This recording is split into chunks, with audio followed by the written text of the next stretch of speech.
শুরু করি। জি ভাই। আচ্ছা, আমাদের সার্কিটের মধ্যে কি ছিল? আমাদের সার্কিটটা তো প্রথমে হচ্ছে যে সিরিজের সার্কিটটা ছিল।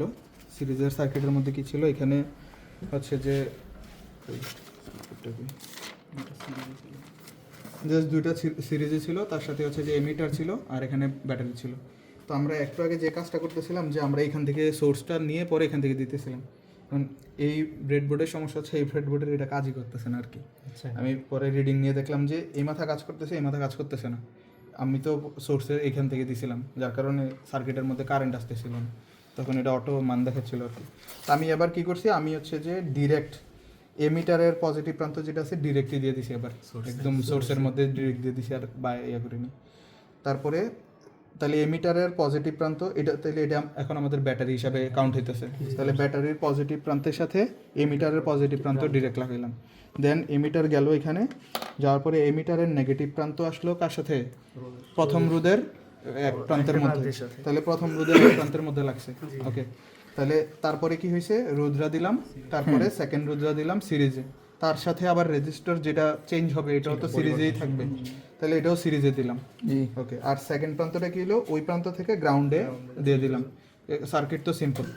তারপরে কি হলো? এমিটার তো কানেক্ট হলো, আবার ভোল্ট মিটারটাও আমি ডাইরেক্ট কানেক্ট করে দিলাম আর কি। মানে অনেক সময় হইতেছে কি আমরা নাড়াচাড়া করতেছি যে ওই কারণে কিছু নয়েজও অ্যাড হইতেছে, এই জন্য আমি করলাম যে আচ্ছা ঠিক আছে অটোমেটিক করে দিই। তাহলে ভোল্ট মিটারটাও সেম, আমরা কতক্ষণ ধরতাম এখানে, জাস্ট আমরা এটা কি করছি যে দুইটা মাথা জাস্ট দুইখানে অ্যাড করে দিছি। এই যে একটা হচ্ছে রোদের এই মাথাতে আর একটা হচ্ছে রোদের ওই মাথাতে, এতটুকু এই যে সেকেন্ড রোদের এখানে, এই যে সিরিজের জন্য এটা। তাহলে এতটুকু পর্যন্ত তো কোনো সমস্যা নেই না। ওকে, তাহলে আমাদের যে রোদ দুটা ছিল, আমাদের রোদের মানগুলো ছিল হচ্ছে যে এই যে দুইটা আর কি। এখানে যে দুইটা রোদ আছে, একটা হচ্ছে 2.64 মেপে দেখছি, আরেকটা হচ্ছে যে 9.87 রেটিং দেখা যাচ্ছে আর কি এখানে।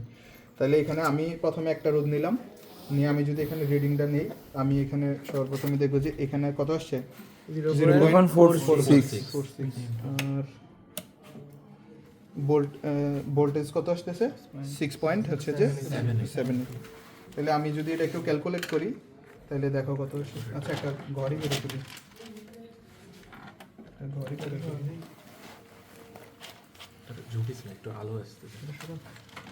ওকে, এখানে হচ্ছে প্রথমে হচ্ছে কারেন্ট আর হচ্ছে যে ভোল্টেজ। হ্যাঁ, ভোল্টেজের মান হচ্ছে 6.78 ভোল্ট আর কারেন্টের মান হচ্ছে 0.45। বাট আমাদের ইরর ছিল, আমাদের 0.08 ইরর ছিল। তাহলে আমি এটার সাথে হচ্ছে যে 0.08 অ্যাড করলাম। তাহলে এখানে আর এর মানটা কত আসে দেখো, ভি বাই আর। এখানে কিন্তু আসছে মিলি ভোল্টে আর এখানে আসছে ভোল্টে, মানে কিলো ওহমে আসবে, কিলো ওহমে আসবে 5.4 কিলো না 6 ডিভাইডেড বাই এটা 0.08 তাহলে 12.79 আসছে। এই যে দেখো 12.79 না, এখানে আসছে 12.79 হচ্ছে কিলো ওহমে আসছে। তাহলে এটা কাছাকাছি আসছে। এটা কিভাবে বলতে, এই যে দেখো আমাদের যে মানগুলো আমরা নিলাম, মানগুলো কত ছিল? একটা ছিল 2 আর একটা ছিল 9। তাহলে 10 9 আর 2 হচ্ছে 11, আর এই যে পয়েন্টের মান হচ্ছে 12 পয়েন্ট সামথিং আসবে। তাহলে এটা খুব অ্যাকুরেট মান আসছে। এটা হচ্ছে যে মেইনলি মনে হয় 12.65 এটা আইডিয়াল মানটা। তাহলে অনেক কাছে আসছে। আমি যদি এখন 3টা রিডিং নেই দেখবা যে অ্যাভারেজ এটার কাছাকাছি আসছে। তাহলে একটা নিলাম, তারপর হচ্ছে যে সেকেন্ড মানের জন্য আরেকটা যে কোনো মান বসাই।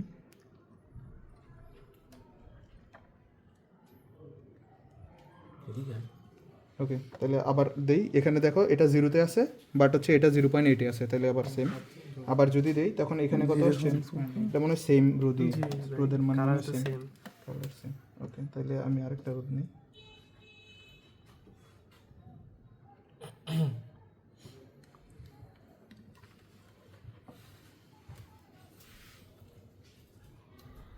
ওকে, তাহলে আবার দেখো 11.2 তাহলে এখানে আসছে 11.23 ভোল্ট আর 0.81। তাহলে যদি 0.08 যদি সাথে যোগ করি তাহলে হচ্ছে 0.81 প্লাস হচ্ছে 0.08 ডাইরেক্ট 0.8 তাহলে হচ্ছে তাহলে এটা আসছে 12.61। এখন তুমি এই দুটোর অ্যাভারেজ করো, অ্যাভারেজ করলে দেখো যে অনেক ক্লোজ আসতেছে, অনেক ক্লোজ আসতেছে। 0. এটা হচ্ছে 8 এর কাছাকাছি, এটা হচ্ছে 6, তাহলে 0.7 আসবে, 7 আসবে। তাহলে আমাদের 0.5 এদিক সেদিক আসছে, তাহলে এটা খুব অ্যাকুরেট মান আসছে আর কি। তো ওইখানে সমস্যা ছিল যে আমাদের যখনই দেখবা যে তোমার কোনো জায়গায় ঝামেলা করতেছে, মেন প্রথম সমস্যা হইতে পারে ব্রেডবোর্ডে।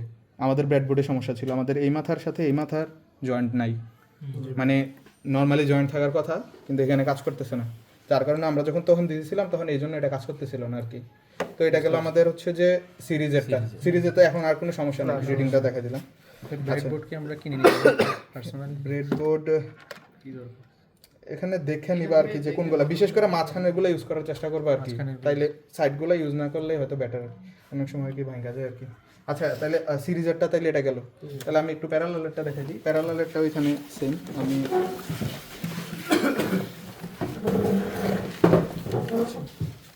প্যারালালেরটার সার্কিট কি হবে, প্যারালালেরটার সার্কিট হচ্ছে এইরকম। তাহলে এখানে শুধুমাত্র কি হবে, আমাদের রোধ দুইটা চেঞ্জ হবে, এর পাশাপাশি হচ্ছে যে আমরা এই বাকি যে রোধগুলো আছে এই রোধগুলো হয়তো এখানে ইউজ করবো আর কি, ভেরিয়েবল রোধগুলো এখানে ইউজ করবো আর কি। আচ্ছা তাহলে আমি ভেরিয়েবল রোধটা তো সিরিজে থাকবে না,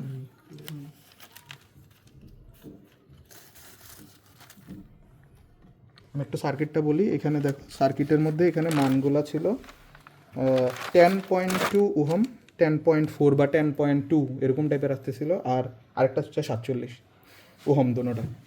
তো এটা ছিল আমাদের, আমি দুটা মাইপে নিছি, তোমরা এটার পরে দেখতে পারো। তো প্রথমে কি হবে, আমার এটা কি এখন আমার সোর্স হিসাবে কাজ করতেছে, সোর্সের সাথে এমিটার লাগবে। এটা হচ্ছে এমিটার নিলাম, যেটা হচ্ছে আমাদের সরি এটা হচ্ছে এমিটার, এই যে সোর্সের সাথে এমিটার লাগাবে। এটা হচ্ছে যে এমিটারের পজিটিভ প্রান্ত আমাদের সোর্সের পজিটিভ প্রান্তের সাথে যাবে, আর নেগেটিভ প্রান্তটা হচ্ছে আমাদের রোধের সাথে আসবে। আর রোধের পরে পরবর্তী যে অংশটা আছে এই অংশটা দুইটা প্যারালালি থাকবে, তাদের সাথে আমাদের ইয়াটা কি থাকবে, সিরিজে থাকবে। এটা তো সিম্পল সার্কিট ছিল, কিন্তু তার আশা করি তোমরা এটা বুঝছো।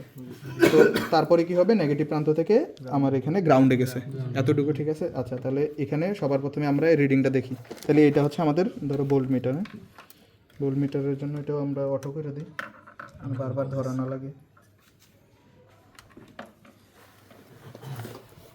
এই ভোল্ট মিটারটা তো প্যারালালি লাগবে না, প্যারালালি দিতেছি না এটা।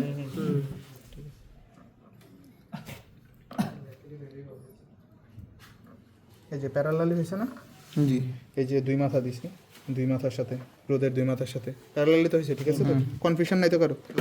আচ্ছা তাহলে হচ্ছে যে এখানে এটা 0 ভোল্ট আসতেছে, কিন্তু এটা 0.08 আসতেছে, আর মানে ইরোর আবার সেম। তাহলে হচ্ছে যে এখানে তাহলে আমি দেই সবার প্রথমে, যখন দিলাম তখন দেখো এখানে কত আসতেছে আর এখানে কত আসতেছে। এমিটারের মান আসতেছে 11.06, আর এখানে আছে 96 পয়েন্ট হচ্ছে যে এত।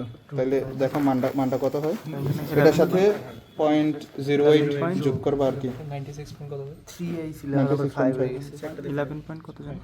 9 11.15 এনে 15 প্লাস 0.08 8.5 8.59 8.5 আসছে না, 59 মানে প্রাইস 8.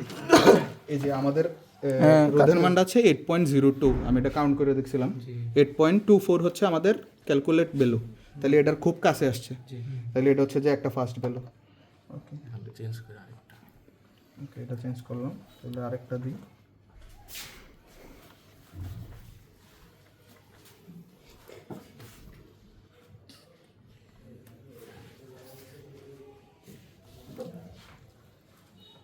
ওকে এবার পাওয়ার দিই, আবার কত আসতেছে দেখো, এটা আসতেছে হচ্ছে যে 3.5 হচ্ছে যে আমাদের কারেন্ট, আর এখানে হচ্ছে 31, এটার সাথে আবার 0.08 যোগ হবে আর কি, 3.5 আর উপরেরটা কত হবে? উপরটা হচ্ছে 31.1, 8.6 কাছাকাছি। তাহলে ওইটা ছিল মানে আমাদের যে মানটা ছিল, তাহলে অ্যাভারেজ করলে এরকম তিনটা মান নিলে দেখা যাবে যে 8.4 এর কাছাকাছি আসবে। প্যারালালের ক্ষেত্রে এরকম হচ্ছে যে 0.12 গেছে। আর তোমরা ইরোডটাও চেক করতে পারবা, যেখানে এটা হচ্ছে আমি প্রেডিক্ট করতেছি, আর আমাদের মান আসছে ধরো 8.4, তাহলে দুইটা বিয়োগ করে ছোটোটা যেটা সেটাতে ভাগ করে 100 দিয়ে গুণ। এবার যে আমি ক্যালকুলেট করে দেখলাম যে 4%-এর মতো ইরোর আসছে, 15 থেকে 20% পর্যন্ত ইরোর আসলে কোনো সমস্যা নেই, এটা হচ্ছে যে আইডিয়াল আর কি। নর্মালি আমরা যদি এটা করতাম, এই যে আমাদের এখানে যে মানে আমাদের কিন্তু আরও বড় গ্যাপটা আসতো, কিন্তু আমরা কি করছি, কারেন্টের যে ইয়াটা ছিল ওইটা যখন আমরা 0.8 অ্যাড করছি, তখন এই কারণে আমাদের ইরোর আরও কমে গেছে। কমে গেছে। এই জন্য হচ্ছে যে সবসময় একটা জিনিস মনে রাখবা, এই তোমাদের যে সার্কিট আছে এর ভিতরে সবচেয়ে বেশি সমস্যা হবে কারেন্টে। কারণ হচ্ছে কারেন্টের মানগুলো আসে মিলিয়াম পেয়ারে। তো 0.08 মিলিয়াম পেয়ার কিন্তু অনেক কিছু। আমার টোটাল মান আসছে কত 3 পয়েন্ট সামথিং, অ্যান্ড যদি 0.8 যুগ হয় এটা 4-এর উপরে চলে যাবে, আর মানে মিলিয়াম পেয়ারে কিন্তু এটা অনেক বেশি। এই জন্য কিন্তু ভোল্টেজের ক্ষেত্রে সমস্যা হয় না অনেক সময়, কারণ আমরা ভোল্টেজে বোল্ট নিয়ে কাজ করি। তো 5 ভোল্ট আর 5.08 ভোল্ট কাছাকাছি হয়, অনেক এটা সমস্যা হয় না। এই জন্য এই ইরোডটা বেশি এফেক্ট করে না। এই জন্য কারেন্টেরটাই যেহেতু এফেক্ট করে, কারেন্টের মধ্যে জিরোতে যেই রেটিংটা সবার প্রথমে দেখবা, যে চেক করে কত অফ করা অবস্থায় কত রেটিং দিতেছে ওটা মাইনাস করবা, করার পরে তাহলে ওটা ইয়াটা আসবে আর কি। আর ইয়া করো, ভিডিও তো শেষ না? জি ভাই ভিডিও কত তাহলে হচ্ছে যে প্রথমে এই ভিডিওটা হইলে তো হয়ে যাবে না? আচ্ছা, তো এক কাজ করে ওই যে ভিডিওগুলো কিন্তু একসাথে রাখো, যে ভাই আমি যেটা ভালো ইউটিউব হয়েছে, চ্যানেলগুলো ওখানে দিয়ে দিচ্ছি। যেখানে ভালো হয়েছে, যে মানে যেটার মধ্যে কমপ্লিট আছে ওইটা ইয়া করবা আর কি। আচ্ছা ভাই শেষ শেষ শেষ না, চলো সমস্যা নাই। না, শেষ আমাদের interview শেষ। নামাজ পড়বো তো ঠিক আছে না? হ্যাঁ আচ্ছা, তাহলে হচ্ছে যে এটা আর কি, এতটুকু আর কি। তাহলে তোমরা হচ্ছে যে এই জিনিসটা একটু দেখবা আর কি। আর এখানে হচ্ছে যে যখনই ইরোর আসবে তখন চেষ্টা করবা যে ইকুইপমেন্টগুলো একটু এদিক সেদিক করে দেখার জন্য, কারণ আমাদের সার্কিটে আগেও সমস্যা ছিল ওনাদের, মানের মধ্যে ঝামেলা ছিল, তো এটা একটু ইয়া করে দেখবা। আর মানগুলো একটু চেষ্টা করবা কাছাকাছি নেওয়ার জন্য, তাহলে হচ্ছে যে ইয়ে আসবে, তো ইকুয়েশনের জন্য সোজা হবে আর কি। আচ্ছা, এতটুকু।